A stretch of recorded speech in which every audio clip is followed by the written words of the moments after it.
अलिकति यहाँ समस्या आएकोले अलिकति छुट्न गयो, क्षमा प्रार्थी छु।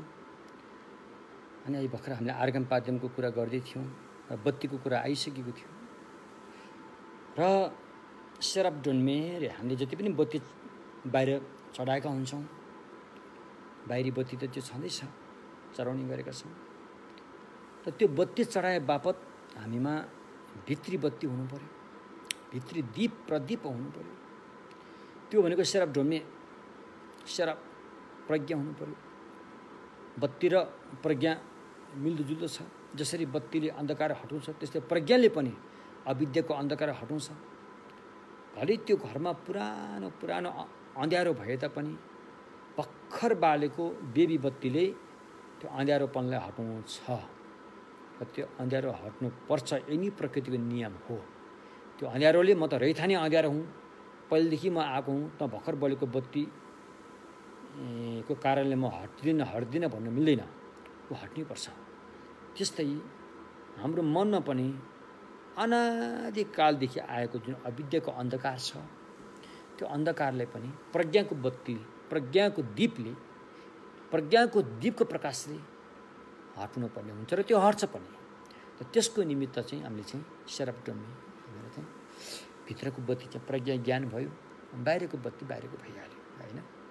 त्यो बाहिरको बत्ती त्यसरी बालेर भित्रको बत्ती त्यो प्राप्त गर्ने ढङ्गले नै बाहिरको बत्ती बालेको हुनुपर्छ। तब मात्रै बत्ती बालेको हाम्रो काम पुरा हुन्छ। नत्र भने भित्र चाहिँ केही पनि नसोचेर बाहिरी सोच्दै गयो भने त्यो फेरि कर्मकाण्ड मात्रै बन्छ, एउटा चाहिँ कर्मकाण्डीय कुरा मात्रै भएर जान्छ। तपाईँको मनलाई परिवर्तन गर्न सक्दैन त। त्यसैले मनलाई परिवर्तन गर्नको लागि भित्री कुराहरूलाई पनि बुझेर साथसाथमा बुझेर अनि बाहिरी काम गरेको हुनुपर्छ।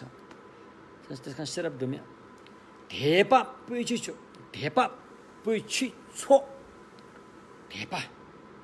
अब गन्धी सुगन्ध जल, बाहिर त हामीले भगवान्ले सुगन्ध जल चढाएका हुन्छौँ। भित्री सुगन्ध जल के होला? त्यो धेपा। त्यसको बारेमा त हिजो अस्ति हामीले धेरैपल्ट भनिसक्यौँ। श्रद्धा विश्वास हुनु पर्यो हामीमा। धम्म साधना गर्ने व्यक्तिमा श्रद्धा विश्वास छैन भनेदेखि धम्म साधना सही ढङ्गसँग अगाडि बढ्न सक्दैन। जसरी एउटा आगोमा भुडिदिएको केराउको दानाबाट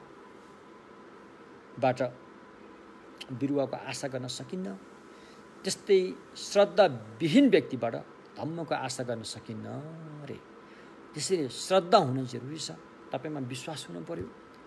विश्वास हुनु पर्यो कहाँ? बुद्धमा, धर्ममा, सङ्घमा, कर्मयुक्त फलमा, कुरामा विश्वास त भर लाग्नु सक्नुपर्छ। त्यस्तो महत्त्वपूर्ण श्रद्धा विश्वास प्राप्त गर्नको लागि अनि बाहिर चाहिँ गन्धे चढाइयो, भित्र चाहिँ त्यो प्राप्त गर्ने हो होइन। श्रद्धा इन्द्रिय प्राप्त गर्नु हो। तेङजिन ढिसी स्यासे धम्पाता, तेङजिन ढिसी स्यासे धम्पाता। नैवेद्य, बाहिरको नैवेद्य अहिले भर्खर कुरा भइसक्यो। अब भित्रको नैवेद्य हुनुपर्ने के हो भन्दाखेरि भित्रको नैवेद्य चाहिँ समाधि ध्यानको नैवेद्य। समाधि ध्यान हुनु पर्यो। समाधि ध्यानको भोजन हामीले खानु पर्यो। दाल भात कति खाइसक्यो, बाहिरको भोजन जति खाए पनि कहिल्यै पुग्दैन। अन्तिम हिट प्राण जाने बेला पनि मैले पानीले फलाना खानाले भनेर पनि भन्नु बेर छैन। तसर्थ अब हामीलाई बाहिरको भोजन भन्दा पनि हामीले भित्री भोजनलाई महत्त्व दिनु पर्यो। बाहिरको भोजनलाई सन्तुष्ट भएर होइन, भित्री भोजनलाई चाहिँ महत्त्व दिनु पर्यो। भित्री भोजन भनेको चाहिँ समाधि ध्यानको भोजन। त्यो एकपल्ट खान पायो भने फेरि दोहोऱ्याइ खान जरुरी छैन। त्यस्ता समाधि ध्यानका भोजनहरू छन्।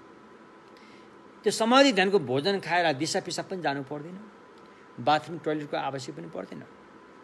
त्यो समाधि ध्यानको भोजन चाहिँ शरीरमा सबै पताएर जान्छ, राम्रो भिटामिन हुन्छ। त्यसरी समर्थ ध्यानीहरू प्राप्त भएको व्यक्तिहरूले सुतेर आएको भिटामिन भन्दा पनि ध्यान बसेर आएको भिटामिन चाहिँ श्रेष्ठ हुन्छ अरे शरीर स्वास्थ्यको लागि। त्यसैले हामीले अब समाधि ध्यानको भोजन चाहियो, न कि बाहिरको भोजन। त्यसकारण हामीले बाहिर नैवेद्य भन्ने जुन बाहिर चढाइयो, भित्री चाहिँ हामीमा चाहिँ तेन्जिन दिची समाधि ध्यान रूपी अमृत चाहियो। त्यसरी हामीले समाधि ध्यान हामीमा हुनु पर्यो, समता ध्यान हुनु पर्यो, विपස්සना ध्यान हुनु पर्यो। यी लगायत समाधि ध्यान थुप्रै छन्, तिनीहरू हुनु पर्यो।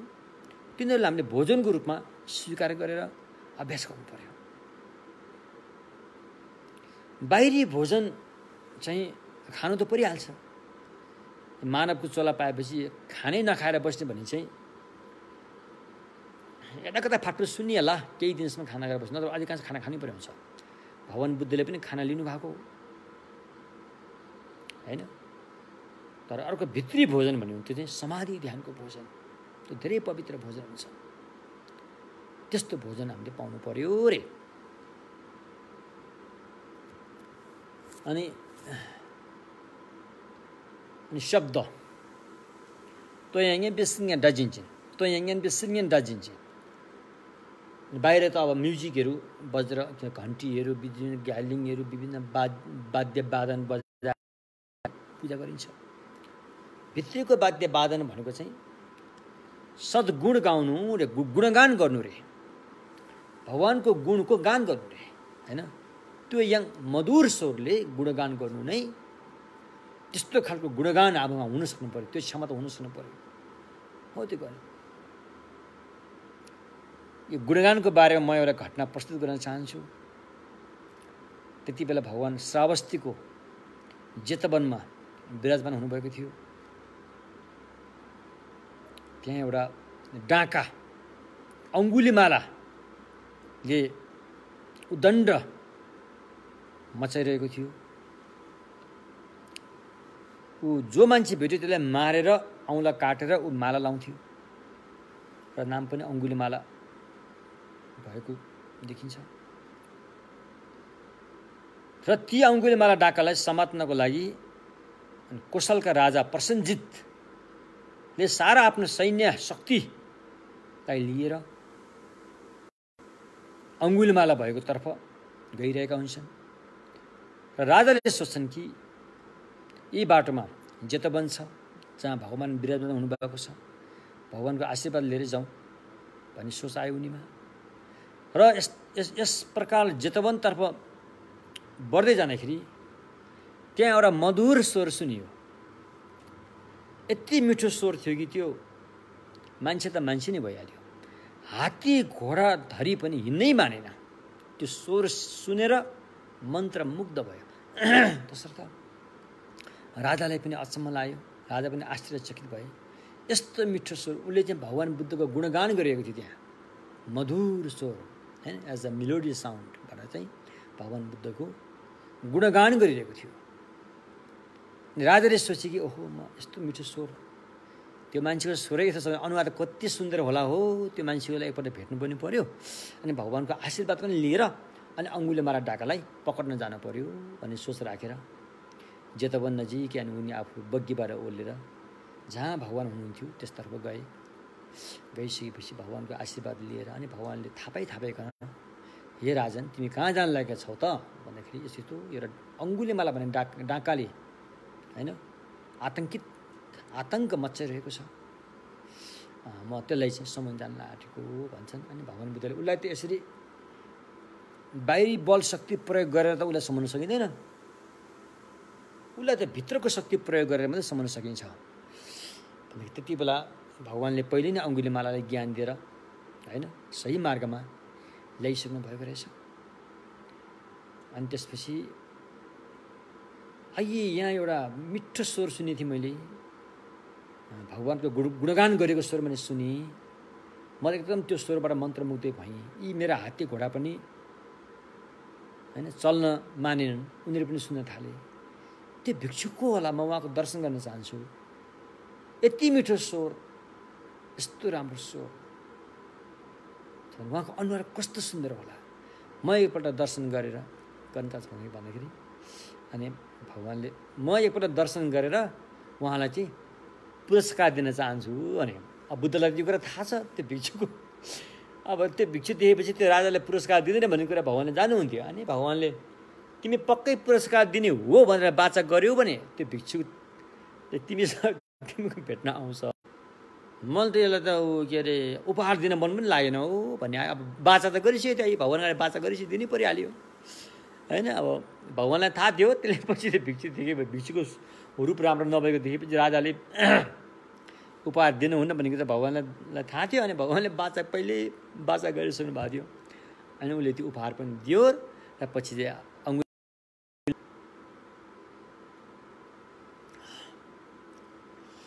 अलिकति मोबाइलले धोका दियो तसर्थ। अनि त्यस्तो गर्ने। त्यसकारण हामीले यो पाठ गर्दाखेरि पनि सकेसम्म मिठो स्वर निकालेर गर्नुपर्ने रहेछ क्यारे।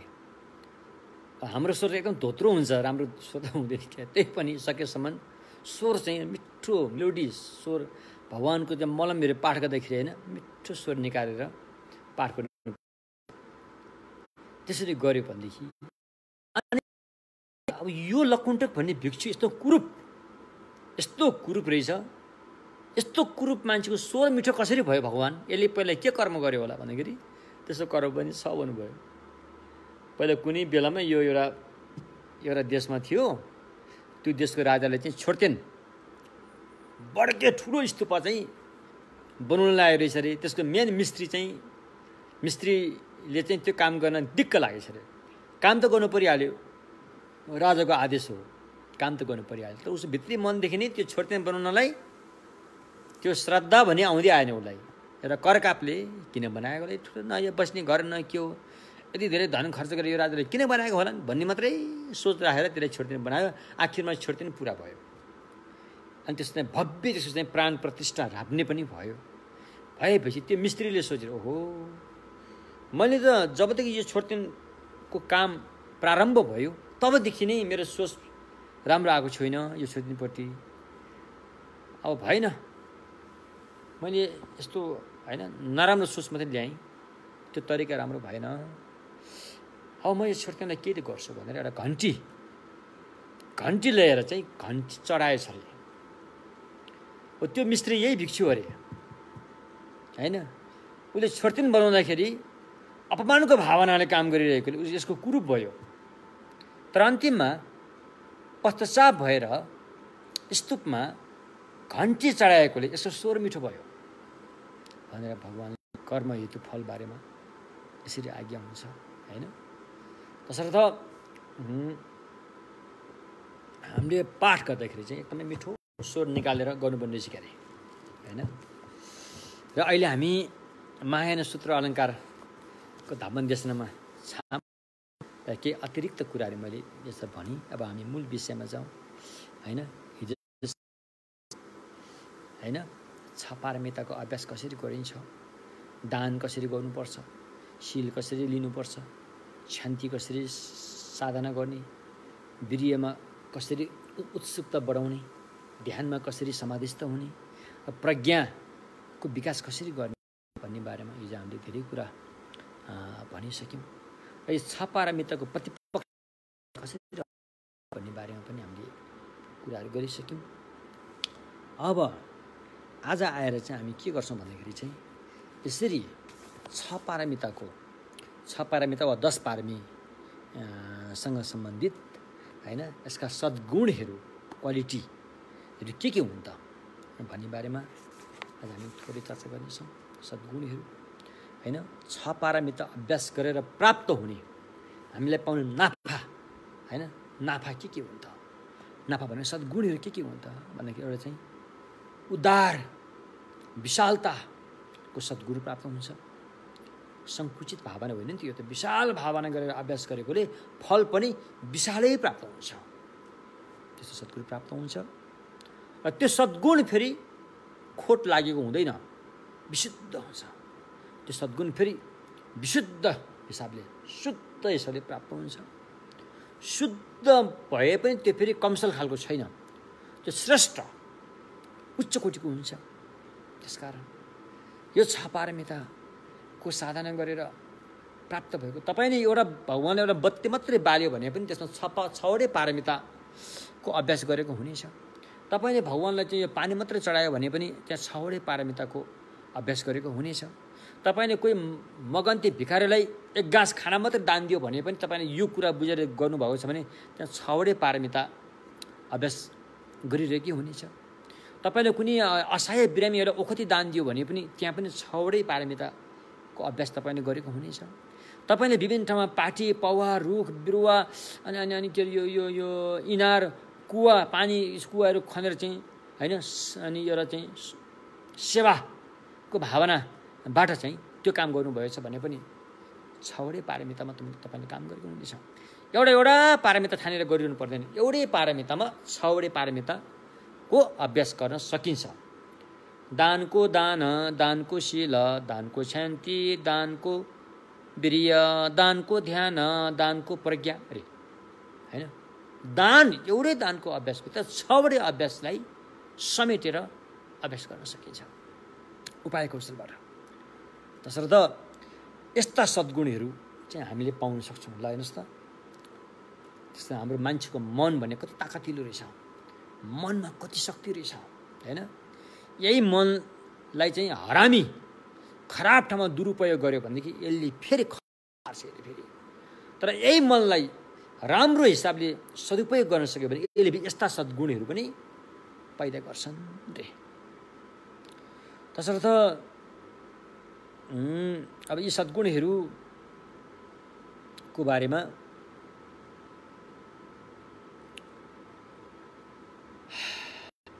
अनि कसरी यो विशाल सद्गुण त्यो गुण प्राप्त भए तापनि त्यो गुणको विशालता कसरी प्राप्त हुन्छ? धेरै अक्षय गुण, कहिले पनि नसकिने गुण, सद्गुण कसरी प्राप्त हुन्छ अरे? 4वटा कारणले प्राप्त हुन्छ अरे हैन। किनकि हामीले अभ्यास गर्दाखेरि कुल्लोङ साङसिङ मेपादङ रे हैन। कुल्लोङ साङसिङ मेपा भनेको चाहिँ अब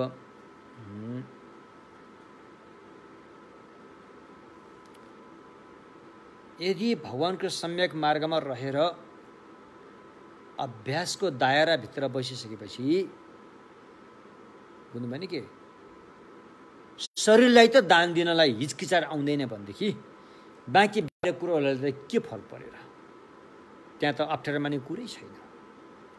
ऊ शरीरधरि त दान दिन तयार हुन सक्छ भने बाँकी बाहिरका कुराहरूको त के नै भन्न परेर उसले स्वतः दान गर्न सक्छ। त्यसैले चाहिँ यति दान गर्ने उति नगर्ने त्यो कुरै हुँदैन। यो अभ्यासमा चाहिँ त्यस्तो छ रहेछ हैन। हामीले एउटा भन्ने गर्छौँ नि, यी मेरा छोरा हुन्, यी मेरी छोरी हुन्, यी हाम्रा घर हुन्, यी मेरा सम्पत्ति हुन् भन्ने गर्छौँ नि। अलि नजिक गएर हेर्ने हो भने तपाईँको शरीर त तपाईँको होइन, बुझ्नुभएन?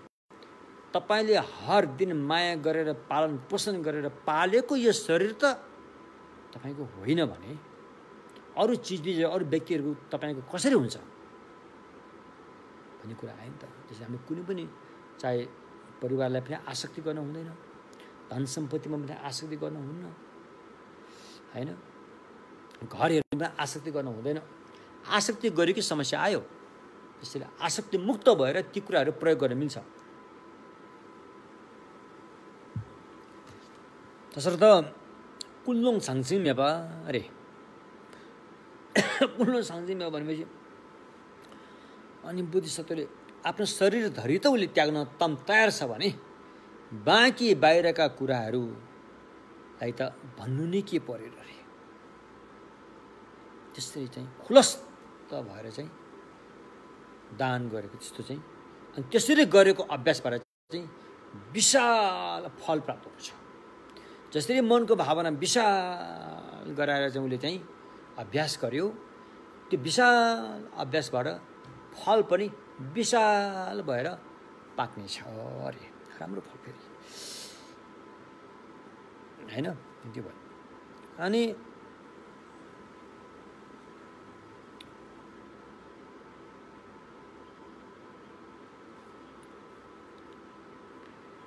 अब यो साङसिङ भन्ने एउटा शब्द छ। साङसिङ भन्ने शब्द धेरै ठाउँमा प्रयोग हुन्छ है।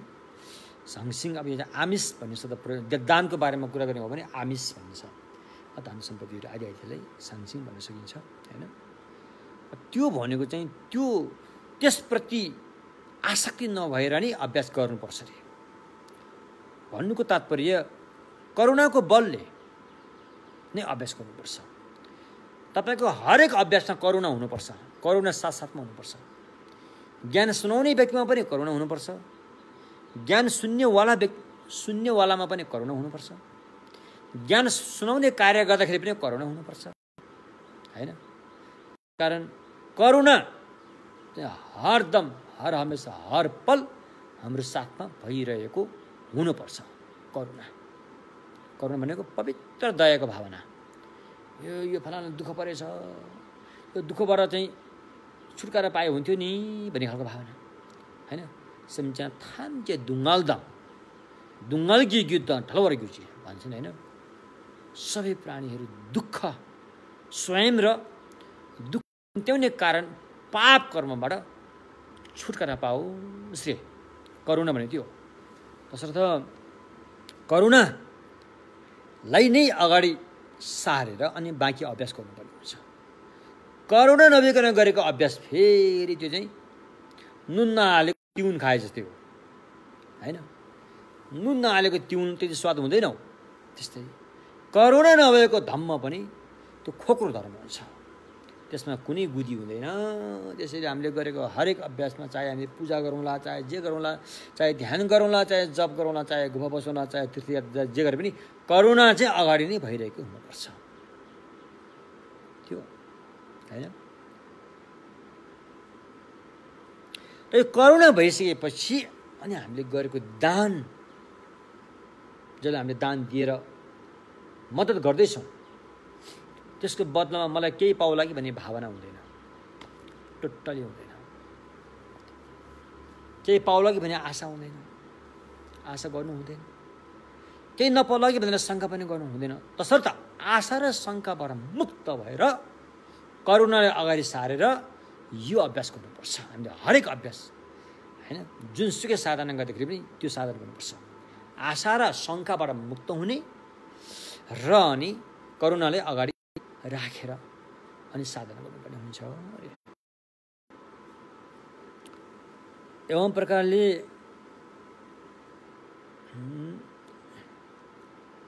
यति मात्रै होइन, मैले अहिले दान गरेर परलोकमा धेरै धन सम्पत्ति पाउला भन्ने खालको आशा पनि गर्नुहुन्न। परलोकमा धेरै पाउला भन्यो भनेदेखि त्यसले फेरि हाम्रो अभ्यासमा चाहिँ कमजोर पार्छ। त्यसकारण परलोक धरीको पनि आशा गर्नु हुँदैन अरे। यसरी चाहिँ हामीले अभ्यास गर्नुपर्ने हुन्छ। र हामीले गरेको जुन अभ्यास साधना छ, त्यो साधनाको एउटै उद्देश्य हो, त्यो हो तपाईको जीवनसँग सम्बन्धित व्यक्ति को हुनुहुन्छ, होइन? सकेमा सबै त अब त्यति हो, मलाई मात्रै गर्ने हो, होइन? तर तपाईको जीवनको चाहिँ सम्बन्धित व्यक्तिहरू कमसेकम भए पनि त्रियानमा मध्ये कुनै यानमा लगाउनुपर्छ। या त उसलाई श्रावक यानमा, या त उसलाई के अरे प्रत्येक बुद्ध यानमा, या त उसलाई बोधिसत्व यानमा, त्रियान मध्ये कुनै यानमा चाहिँ उनीहरूलाई लगाउनुपर्छ अरे। त्यसकारण हामीले बुद्ध शरण गच्छामि भनिसकेपछि अब सफल होला नहोला अरू कुरा हो, नत्र आफ्नो परिवारहरू धरिलाई पनि सम्झाएर बुझाएर भगवान् बुद्धको शरणमा ल्याउनु पर्ने हुन्छ। त्यो हाम्रो कर्तव्य हो, होइन? कर्तव्य हो। त्यसकारण हामीले आफन्तहरू, कुटुम्बहरूलाई पनि भगवानको गुणगान गरेर भगवान् बुद्ध भनेको यस्ता हुनु उस्ता हुनु भनेर प्रशंसा, होइन, उनीहरूलाई सुनाएर ती व्यक्तिहरूलाई पनि सद्धम्ममा ल्याउने कोसिस चाहिँ गर्नुपर्छ। अब आउला नआउला त्यो अर्को कुरो हो, त्यसमा केही उ छैन, तर कोसिस चाहिँ जारी हुनुपर्छ, होइन? जारी हुनुपर्छ। मेरो केसमा मैले मेरो आफ्नो परिवार सबै भगवानको धर्ममा ल्याउन सकिरहेको छुइनँ, होइन? तर केही व्यक्ति त आएका पनि छन्, होइन? मेरो केसमा अब हाम्रो खलकहरू अहिले अधिकांश गाउँतिर छन्, यतातिर पनि काठमाडौँतिर छन्। र उहाँहरू अहिले चाहिँ पहिला त उनीहरू अर्कै कुराहरू गर्थे, अहिले आएर तैँले राम्रो गरिछस्, राम्रो बाटोमा हिँडिछस् त भनेर चाहिँ भन्छन्। तर आफू स्वयं चाहिँ के हो त यो, हामी पनि यसतर्फ आउन मिल्छ कि मिल्दैन भनेर यस्तो खालको चाहिँ त्यति भएको छैन, एकल दुकल थोरै मात्रै छन्।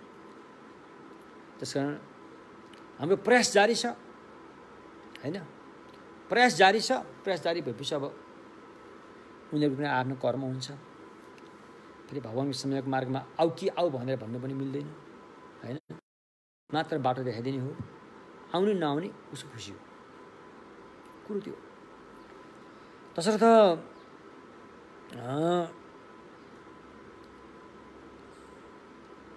अक्षय, यो अभ्यास यस्तो हुनुपर्छ कि अक्षय, अक्षय भने कहिले पनि नसकिने, मिसेपा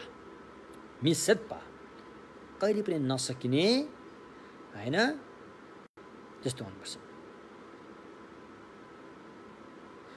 कि यो अहिले जुन हामी यो माया सूत्र अलङ्कारको मार्गको बारेमा कुरा गर्दैछौँ नि, यो अभ्यास र अरू अभ्यासमा फरक छ। अरू अभ्यास भनेको चाहिँ केराको फल खाए जस्तै हो। केराको रुखबाट मात्रै फल फल्छ, फेरि त्यही रुखबाट फेरि केरा फल्न सक्दैन। त्यस्तै अरू अभ्यास, अरू ढङ्गले गरेको अभ्यास चाहिँ त्यसको फल एकपल्ट मात्रै पाउने हो, फेरि दोहोऱ्याएर पाउन सक्दैन। तर यो माया सूत्र अलङ्कारले सिकाएको अभ्यासबाट यो चाहिँ स्याउको फल खाए जस्तो हो, स्याउको रुख रोपे जस्तो हो। त्यहाँ धेरैपल्ट फल फल्छ, एकपल्ट मात्रै होइन। त्यसैले यो अक्षय छ, यो अक्षय होइन। जब यो अभ्यास पनि अक्षय भएपछि यसको फल पनि अक्षय हुन्छ, कहिल्यै पनि नसकिने खालको अक्षय नै हुन्छ भनेर बुझौँ।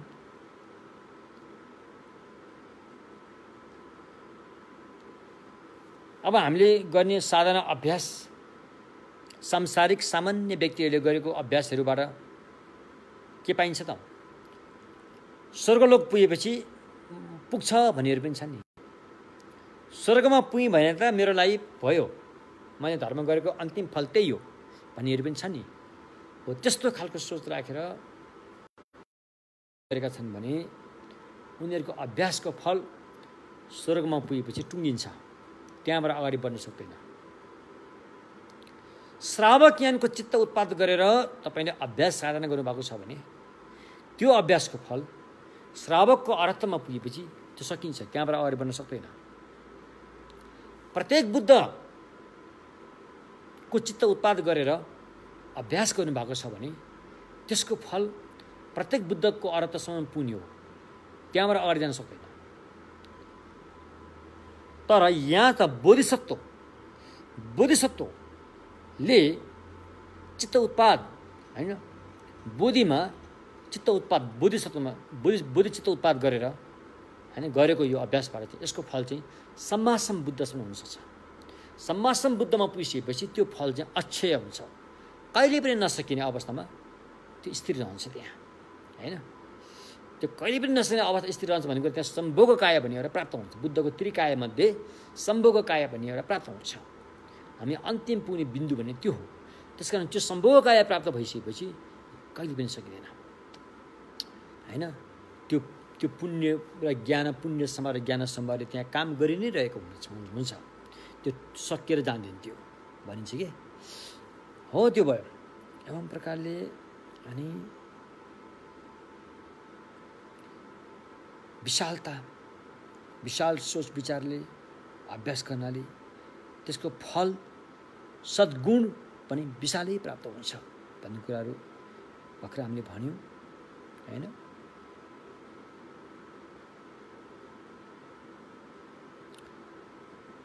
दानको अभ्यास त्यस्तो हो।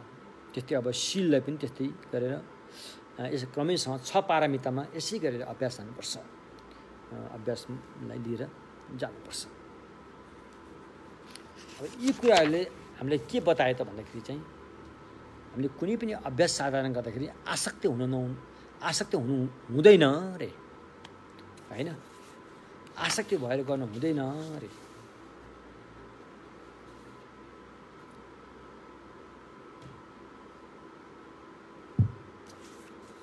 चाहना राख्नु र आसक्ति हुनु फरक कुरो हो।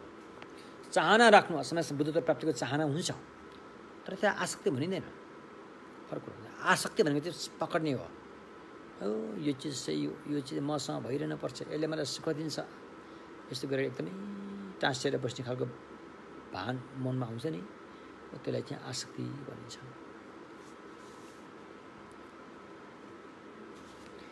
एवं प्रकारले अनि बुद्धिसत्वले दानको अभ्यास पनि यसै गरी गरिन्छ।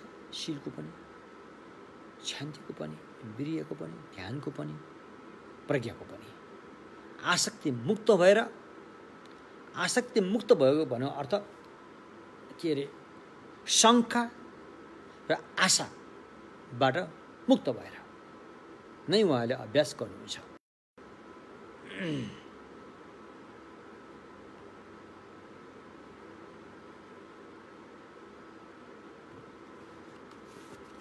दानको त्यो होइन।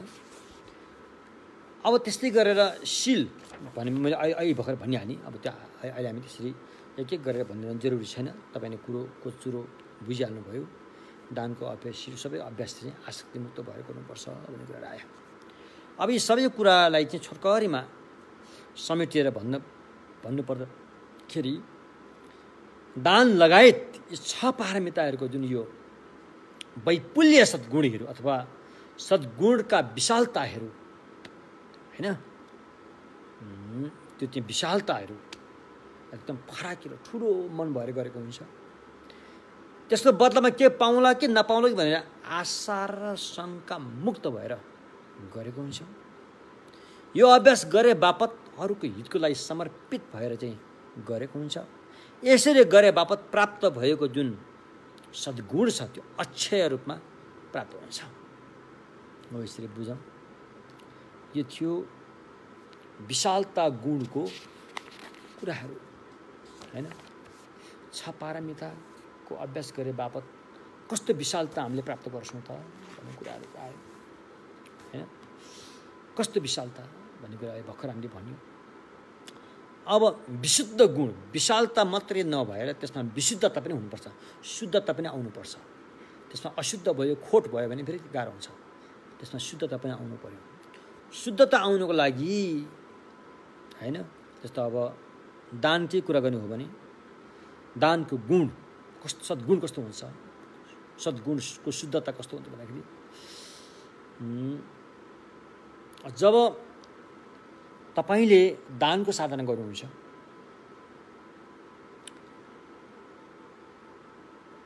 अनि कोही व्यक्तिले मलाई केही देऊ, भिक्षा देऊ अथवा माग्नेहरू आउँछ नि, यस्तो देऊ भन्न आउला, होइन? त्यो सुनेर ऊ एकदमै हर्ष उल्लास हुन्छ।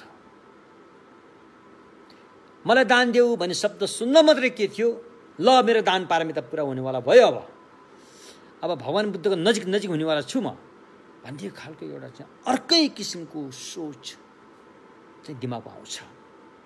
यस्तो अभ्यास गर्ने व्यक्तिहरूको लागि उसले दान माग्ने अब व्यक्ति देखेर अप्ठ्यारो मान्दैन। दान माग्ने व्यक्ति देखेर त उसले त खुसी पो मान्छ। अब मेरो दान पारमी पुरा हुनुभयो भनेर खुसी पो मान्छ।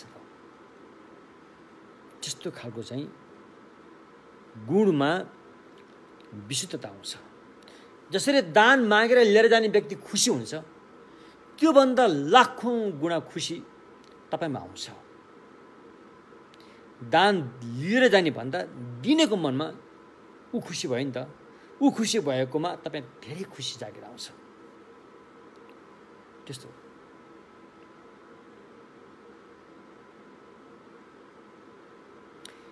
किनकि यो दानको अभ्यास पुरा हुनलाई त माग्ने मान्छे चाहियो। बुझ्नुभयो नि के? दाना पारमिता पुरा हुनलाई त माग्ने मान्छे चाहियो। तपाईँ एकले यो हातले दान दिएर दान त हुँदैन। दान त कोही लिने मान्छे चाहियो तब पनि त्यसलाई दिए तब मात्रै दानको अभ्यास हुन्छ। जब दानको अभ्यास गर्नलाई त्यो व्यक्तिले तपाईँलाई मद्दत दिइरहेको मान्नुपर्छ। जो व्यक्तिले भिक्षा माग्न आयो त्यो व्यक्तिले तपाईँको अभ्यासमा उसले मद्दत गर्न आएको भनेर स्वीकार्नुपर्ने हुन्छ। किन भन्दाखेरि ऊ बिना तपाईँको अभ्यास पुरा हुनेवाला छैन। ऊ बिना तपाईँ सम्यकसम्म बुद्धत्वमा पुग्नेवाला छैन। त्यसकारण दान देऊ भन्ने व्यक्तिलाई हामीले घृणा गर्न हुँदैन, अप्ठ्यारो मान्न हुँदैन। छ भने दिने, छैन भने ठिकै छ, तर उसले घृणा गरेर उसले अप्ठ्यारो मानेर गर्यो भने त्यो राम्रो तरिका होइन। किनकि ऊ त तपाईँलाई मद्दत दिन आइरहेछ, तपाईँको दानको अभ्यासमा उसले चाहिँ मद्दत दिन आइरहेको हो नि त। त्यसैले होइन, पहिला एउटा सानो के घटना भन्छ है त, यो भोटको कुराहरू हो। एकजना यस्तै त्यागी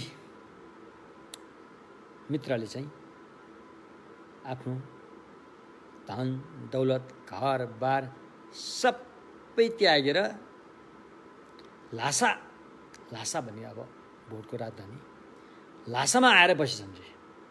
लासाको चौबाटोमा आएर मैले त सबै त्यागेँ भनेर बसेछ अरे। मुखबाट आवाज पनि निस्क्यो, मैले सबै त्यागेँ भन्छ अरे। अनि त्यहाँ केही भिख माग्ने मान्छेहरू पनि रहेछन् रे। तर त्यो सबै त्यागेँ भन्ने मान्छेले लुगा चाहिँ राम्रो लागेको रहेछ अरे, क्वेसनको लुगा होइन लागेको रहेछ अरे। अनि एउटा माग्ने मान्छे आएर सोधेछ अरे, सबै त्यागेको त देखिनँ, तपाईँसँग लुगा रहेछ, त्यो लुगा मलाई देऊ न भनेर माग्यो अरे। अनि त्यो मित्रले भने रे, मैले सबै त्यागेँ भनिसकेपछि माग्ने मान्छे पनि मैले त्यागिसकेँ भनेर। बुझ्यो, माग्ने मान्छे पनि मैले त्यागेपछि त अब त्यहाँ माग्नु उसलाई माग्नु पाउँदैन भन्नुको तात्पर्य भगवानको सम्यक मार्गमा सबै चिज त्यागे तापनि लाएको लुगा चाहिँ त्याग्नु हुँदैन। कुरो यो बुझ्नु भने के, चाहे त्यो सन्यासी होस्, भिक्षुनी होस्, चाहे त्यो गृहस्थी किन नहोस्, लागेको लुगा चाहिँ खोलेर दियो भनेदेखि चाहिँ त्यो कन्जुसिया नै हुनेछ, त्यसलाई दान दिएको मानिँदैन। त्यसकारण अहिले बुद्धिचर्य अवतारमा भिक्षुलाई पनि भने जस्तै होइन, छोग्योसुम अतोक्पा जिन रे, छोग्योसुम भिक्षुले लाउने 3टा वस्त्र हुन्छ नि, त्यो बाहेक अरू सबै तिमीले दान दिन सक्छौ रे भनेपछि लागेको लुगा चाहिँ नाङ्गो भएर दान दिन नमिल्ने रहेछ भगवानको सम्यक मार्गमा। त्यस्तो रहेछ। त्यस कारण त्यो व्यक्तिले बुद्धि पुर्याएर भन्यो कि माग्ने मान्छे पनि मैले त्यागिसकेँ, अब तिमीले मेरो लुगा माग्न पाउँदैनौ भनेछ अरे। जस्तै एवं प्रकारले अनि विशुद्ध दानमा विशुद्धता आउनु पर्यो। त्यसको लागि दान लिने व्यक्ति देखेर अप्ठ्यारो मान्नु भएन। आफूसँग छ भने दिने, छैन भने पनि उसलाई घृणा नगर्ने। दान लिने व्यक्तिलाई चाहिँ सम्मान गर्नुपर्छ, किनकि भोलि गएर बुद्ध हुने उसै कारणले हो, उसकै मद्दतबाट तपाईँ बुद्ध हुने हो भोलि गएर। त्यसैले दान लिने व्यक्तिलाई हामीले घृणा गर्न हुँदैन अरे होइन। किनकि यो तपाईँले जान्नुहुन्छ, यो दान पारमिता भनेको एकजना मात्रले पुरा हुने होइन, लेनदेन दुईटाको बिचमा यो अभ्यास भएको हुन्छ, दुईजनाको बिचमा यो अभ्यास भएको हुन्छ। एकजना मात्रमा यो अभ्यास पुरा हुन्न। त्यहाँ दान दिने पनि चाहियो, दान लिने पनि चाहियो। त्यहाँ लेनदेन दुवै व्यक्तिको सहभागीमा अनि दान पारमिताको चाहिँ कर्म बन्छ, पारमीको कर्म बन्छ। त्यसैले भिक्षा माग्ने व्यक्तिहरू देखेर, भिख माग्ने व्यक्तिहरू देखेर घृणा गर्न हुन्न, उसले सम्मानै दिनुपर्छ।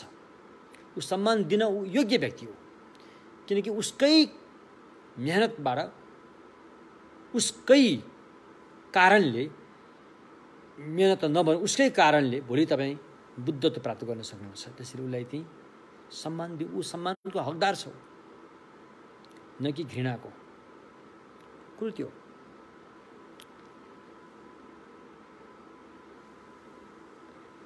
जब दान लिने व्यक्तिले दान देऊ भिक्षा देही दान देऊ न देऊ, अब पैसा देऊ, कपडा देऊ, खानेकुरा के देऊ भन्छ उसले, त्यो सुन्न साथै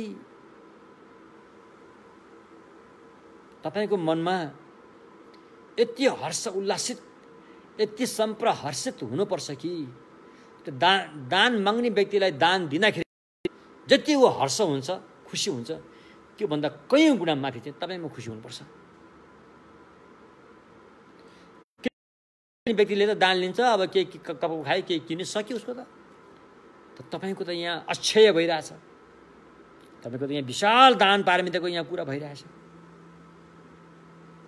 त्यसैले तपाईँ खुसी हुनुपर्छ। त्यस्तै अब शीलमा पनि विशुद्धता आउनु पर्यो हैन। शील भनेको चाहिँ भगवानको अनुशासन हो। जुन अनुशासनमा हामी रहन सक्यौँ भनेदेखि हाम्रो भविष्य उज्यालो हुन्छ, परिवारको समृद्धि हुन्छ, राम्रो हुन्छ हैन। यसमा मोटामोटी हिसाबले अरूलाई घात नपुर्याउने 10 वटा अनुशासनहरू छन्। शरीरले पालन गर्नुपर्ने 3टा अनुशासन, वचनले पालन गर्नुपर्ने 4 वटा अनुशासन र अनि मनले पालन गर्नुपर्ने 3टा अनुशासन हैन। शरीरले हत्या हिंसा गर्ने छैन, हत्या हिंसामा संलग्न हुने छैन, हत्या हिंसा गरेको पक्षमा खडा हुने छैन। शरीरले अनैतिक सम्बन्ध राख्ने छैन, अनैतिक सम्बन्ध राख्नलाई प्रेरित गर्ने छैन, अनैतिक सम्बन्ध राखेको पक्षमा खडा हुने छैन। शरीरले चोरी कर्म गर्ने छैन, चोरी कर्म गराउने छैन, चोरी कर्म गरेको त्यसको पक्षमा खडा हुने छैन। यो 3टा कुरा, यो 3टा चाहिँ शरीरले पालन गर्नु पर्यो। वचनले झुट्ठो बोल्ने छैन, बोल्न लगाउने छैन, अरूले झुट्ठो बोलेकोमा सहीका सही भनेर स्वीकार्ने छैन। वचनले मिलिरहेको व्यक्तिहरूको बिचमा गएर फुट गराउने छैन, फुट गरिने छैन, फुट भएर चाहिँ छुटेकोमा राम्रो गरेस् भनेर स्वीकार गर्ने छैन। वचनले भित्रैदेखि रिस आएर वचनको बाण हान्ने छैन, अरूलाई त्यस्तो गर्न प्रेरित गर्ने छैन, अरूले गरेकोमा ठिक गरेस् भनेर भन्नेवाला छैन। वचनले नहुने कुरा गरेर टाइम पास गरेर बस्ने छैन, अरूलाई पनि त्यसो गर्न दिने छैन, आफू पनि त्यसो पक्षमा उभिने छैन। मनले मनको 3टा अविद्या नाप्सेन रे, अरूको रूप, अरूको धन सम्पत्ति प्रति लोभ गर्ने छैन, लोभ गराउने छैन, लोभ गर्न हुन्छ भन्ने पक्षमा खडा हुने छैन। मनले अरूलाई कसरी घात पुर्याउने भनेर घात हुने खालको विचार राख्ने छैन, अरूले दुःख पायो भने खुच्चिङ भनेर यस्तो खालको विचार राख्ने छैन, अरूलाई पनि राख्न दिने छैन, आफू पनि त्यस पक्षमा खडा हुने छैन। मरेपछि कसले देखेछ हो, मरेपछि सबै सक्यो डुमी राजा, अहिले कर्म गरेर अर्को चोलामा फल भोग्ने भन्ने कुरा बेकार रहेछ भन्ने खालको मिथ्या दृष्टि राख्ने छैन, अरूलाई पनि त्यसो हुन दिने छैन, आफू पनि त्यो मिथ्या दृष्टिको पक्षमा खडा हुने छैन। त एवं प्रकारले यो 10 वटा अकुशल कर्मलाई त्यागेर 10 कुशल कर्मलाई मा रहनु नै शील पालन गर्नु हो रे हैन।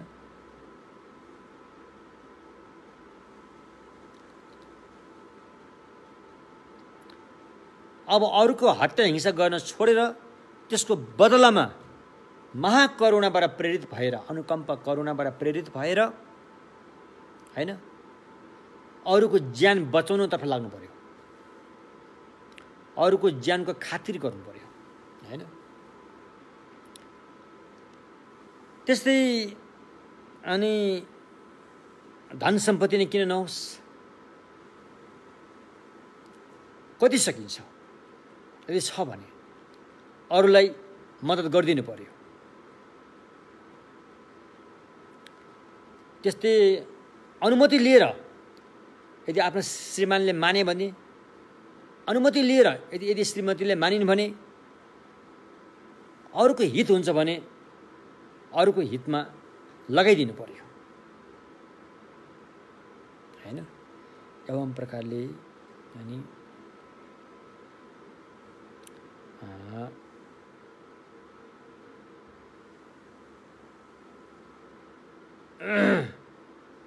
शीलमा रहनुपर्छ हैन। 10 अकुशल कर्म त्यागेर 10 कुशल कर्मलाई लिनु पर्यो, अपनाउनु पर्यो। भोलि गएर समाजमा बुद्ध पनि यही शील पालनबाट हुने हो। मान्छेको चोला पनि यही शील पालन गरेर मात्रै मान्छेको चोला पाइने हो।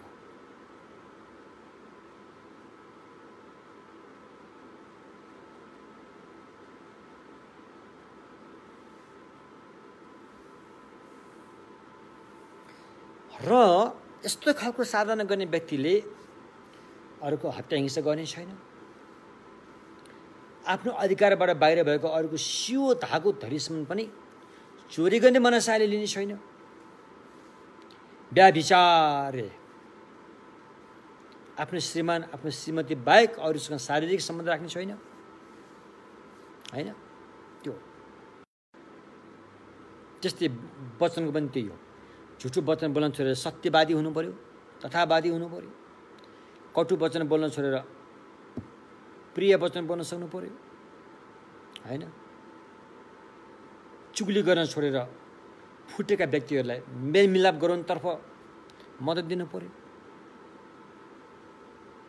अनि बोल्दाखेरि होस राखेर सही कुरा नै बोल्नु पर्यो। नचाहिने कुरा गरेर टाइम पास गरेर जीवन खर्चिनु भएन भन्ने कुराहरू हो। त्यस्तै मनले पनि त्यस्तो किसिमले चाहिँ अनि यो अभ्यास गर्छ। शीलमा चाहिँ शुद्धता ल्याउनु पर्ने हुन्छ रे। र के रे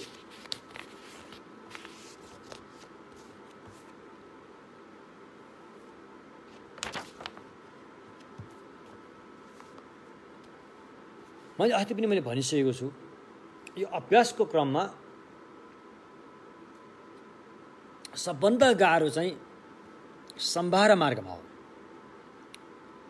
5वटा मार्गमध्ये पहिलो खुड्किलो हो त्यो सम्भार मार्गमा हो। सम्भार मार्ग पास भइसकेपछि अनि प्रयोग मार्गमा त अधिकांश ध्यान नै हुन्छ। दर्शन भएपछि उता आर्य भइसकेको हुन्छ। दर्शन मार्गमा पुगेपछि उसले चाहिँ यो धन सम्पत्ति मेरो र यो तेरो भनेर छुट्याउनै सक्दैन। उसले को मेरो हो को तेरो उसले छुट्याउनै सक्दैन। सबैले एकनासले हेर्छ, उसले एकनासले हेर्छ हैन। एकनासले हेर्छ। अहिले हाम्रो यी मेरा छोरा हुन्, यी मेरा छोरी हुन्, यिनलाई चाहिँ मैले कमाएको दिनु पर्यो, तिनलाई दिनु पर्दैन भन्ने एउटा हुन्छ नि। त्यो दर्शन मार्गमा पुगिसकेपछि त्यो भान हुँदैन। एउटा घटनामा भनौँ, त्यसको लागि एउटा उदाहरणको लागि महान पण्डित विद्वान रोङतोन भन्ने यो भोटका विद्वान हुन्।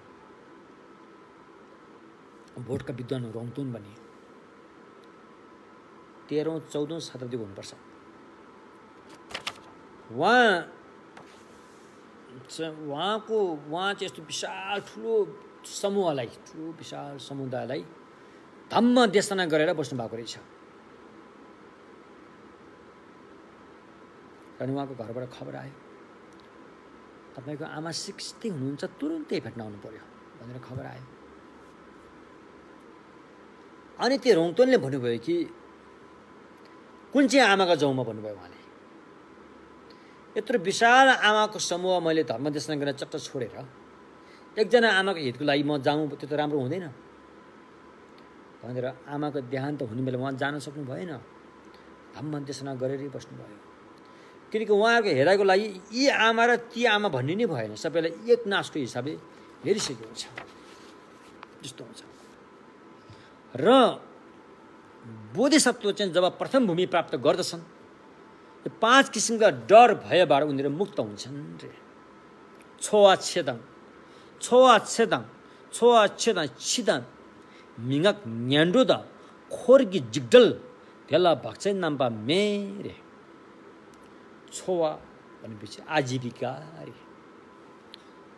जीवन चलाउनको लागि आजीविकाको लागि आवश्यक पर्ने कुराहरू नपाउला कि भन्ने डर हुँदैन अरे हैन। आजीविकाको लागि आवश्यक पर्ने चिज नपाउला कि भन्ने डर उहाँहरूमा हुँदैन। मृत्युको डर पनि उहाँहरूमा हुँदैन अरे हैन। अरूले मलाई बेइज्जत गर्ला कि, मेरो बारेमा बेइज्जत गर्देला कि हैन। धेरै मान्छे त फलाना भनेर उसलाई चाहिँ हैन उसको गल्तीहरू देखाएर बेइज्जत गर्ला कि भन्ने डर पनि हुँदैन अरे। दुर्गति नरक प्रेत पशुलाई दुर्गति, नराम्रो काम गरेर जाने भएकोले दुर्गति न्यान्डो हैन। दुर्गतिमा पनि जाने पर्दैन अरे। खोर्गी जिग्डल भनेपछि आफ्नो शिष्यहरूले आफ्नै विद्यार्थीहरूले मैले यस्तो भन्यो भने उसले मलाई केही सोध्ने पो हो कि, ओहो यसको उत्तर म दिन नसकौँला कि भन्ने खालको डर पनि हुन्थ्यो। यस्तो 5 किसिमको भयबाट मुक्त हुन्छ रे।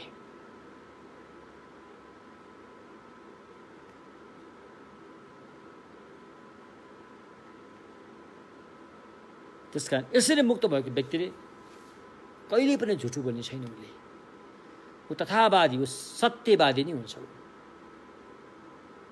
हामीहरूले देखि बेलुकासम्म बोलेर हामी रहेका हुन्छौँ, कति गाह्रो छ।